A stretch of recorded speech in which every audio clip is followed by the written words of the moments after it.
Hey folks, Jonathan here, getting ready to leave to go to South Carolina and pick up another barn find here.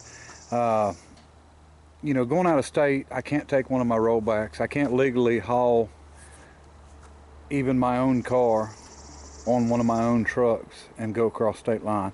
I'm right in the central part of North Carolina, so there's really no reason for me to you know, get a fuel sticker or get a motor carrier number, but I've got to operate in the state.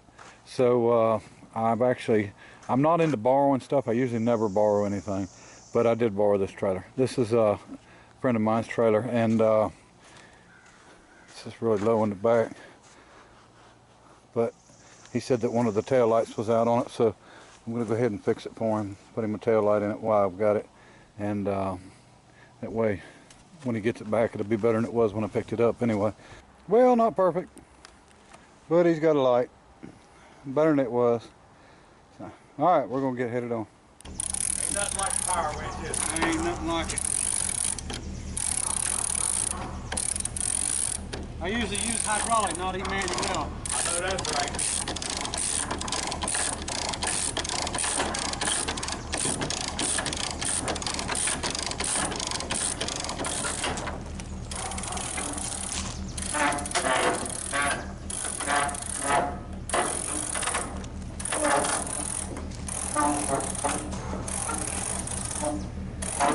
I'm kind of trying to watch that wheel a little bit. If it gets too close to coming off, and slipping back on.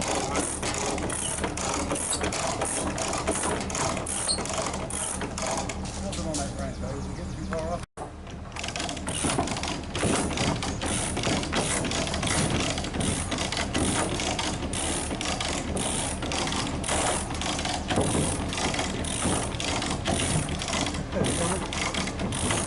Yeah. Are you close? Oh, it's popped on a little bit.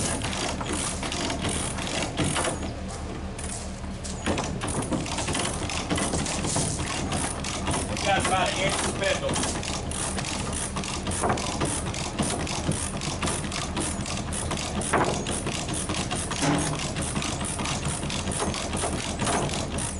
This is a 2-speed.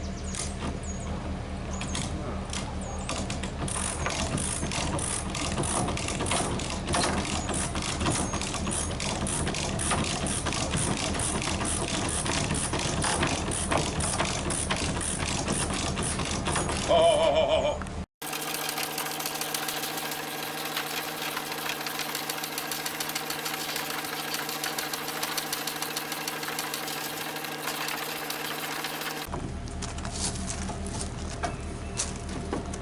Oh, here.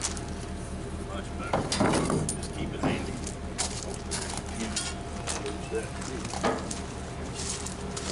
Yeah, I mean, if you want me to do it, I got no problem doing that. We can let a little pressure off.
Why I ain't think about it. I got a winch on my four-wheeler. Yeah. Alright, it just hit. The job does the most part. It really don't matter how you do it. No, that's true. I just always been the one to try to work smarter and harder. I mean, I don't know. Not me. My granddaddy used to whoop me for doing stupid stuff when I was working. He'd be like, son, there's an easy way to do that. Now wake up. We might want to run some chain back out. But you're about to run out anyway. Yeah, it's actually twist it there. Whoa, get it up over. Let's go back to the office and get it up over. It's close, 3-4 inches will be there.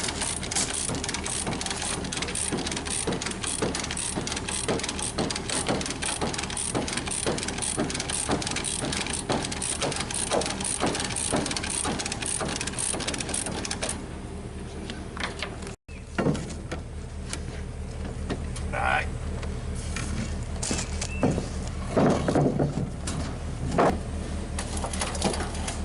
Alright, hold up. Check his wheel. That's alright.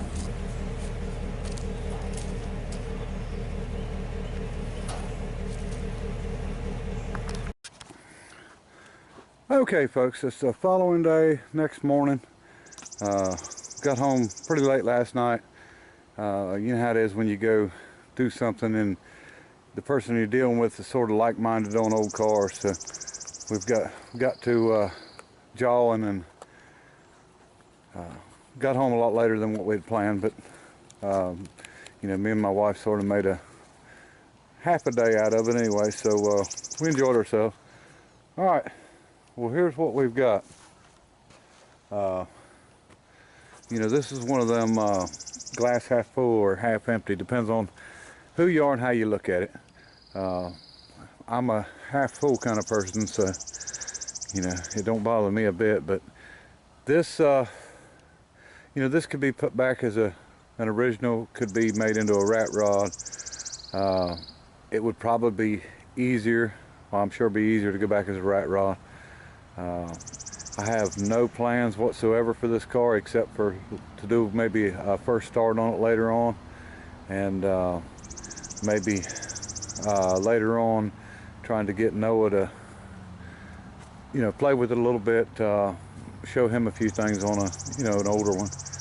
But we'll see how it goes. But what we've got is a 1929 Whippet, and made by Willys Overland Company. This was their sort of their low-end version of a car. It's a 4-cylinder. It's actually a Whippet 4, and I'll show you the emblem on the front here.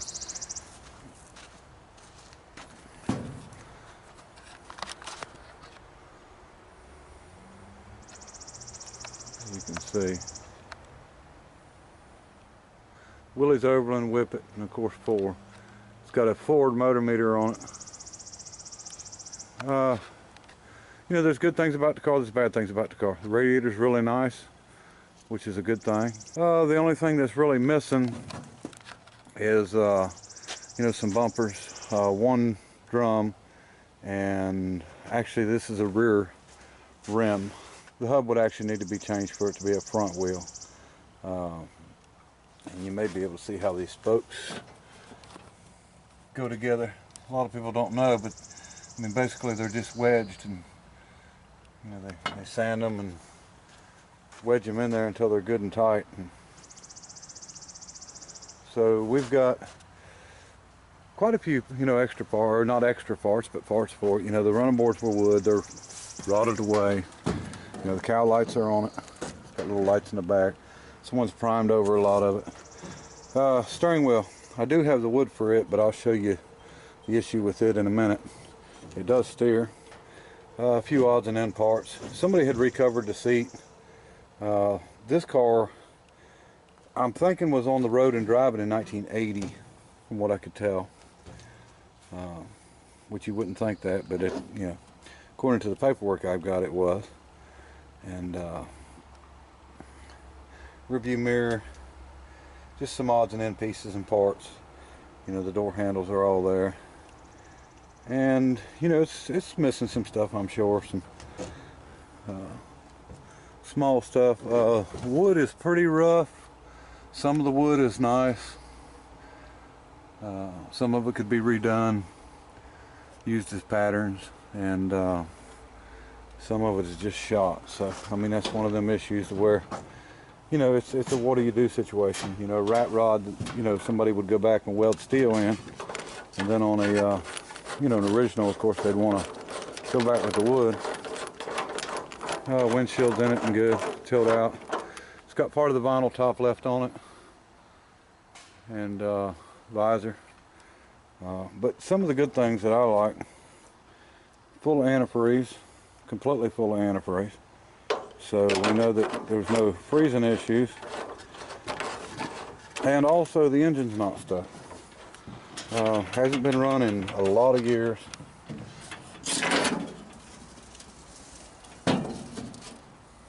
Four-cylinder. I don't think that's a Continental. I think that's a predecessor to the Continental, because they used Continentals later on. Willys did, but I think this may be before that. Just a small four-cylinder. Looks like maybe the coil's missing. No, it's on the other side. It's just unplugged. Carburetors, everything's there. Somebody's cut this. They probably had a line ran to it just to run it. Wasn't running the vacuum fuel pump, but we know how them work, so we do now, so we should never have any issues with them. We'll go to the other side here.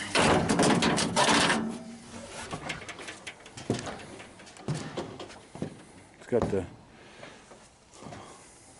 side mount spare on it.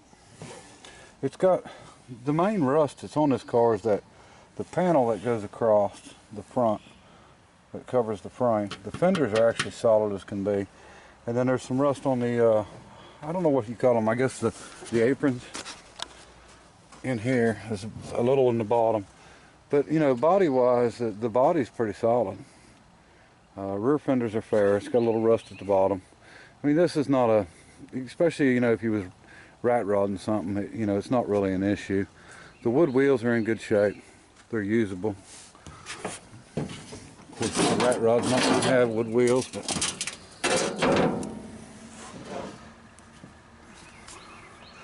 electric start. I think that's the deluxe model. And looks like a gear-driven or chain-driven generator. So, like I said, the engine, I did turn it, so I think we're fine there. Later coil on it, so it may have already been changed over to 12 volt.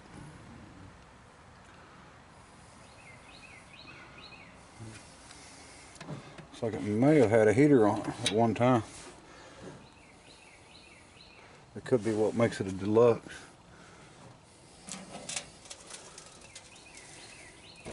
It might have been blue. I think the body, I think original color of this thing was like a green.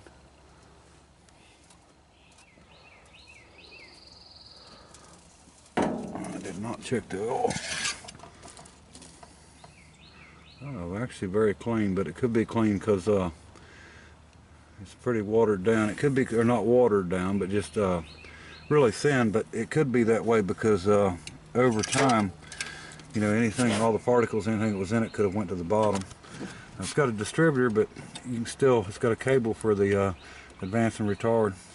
Anyway, I'll show you the wood in the trunk lid. And I've got another panel that goes across the bottom here. And here's the deck lid. I just wanted to show everybody some of the wood in it. The entire thing, you know, it's just basically a sheet with bent over, and then everything in it is wood. It's really amazing. People don't realize how much wood they've had. I noticed at that show when I took my L car that, you know, people were really surprised at, you know, the amount of wood that was in the car.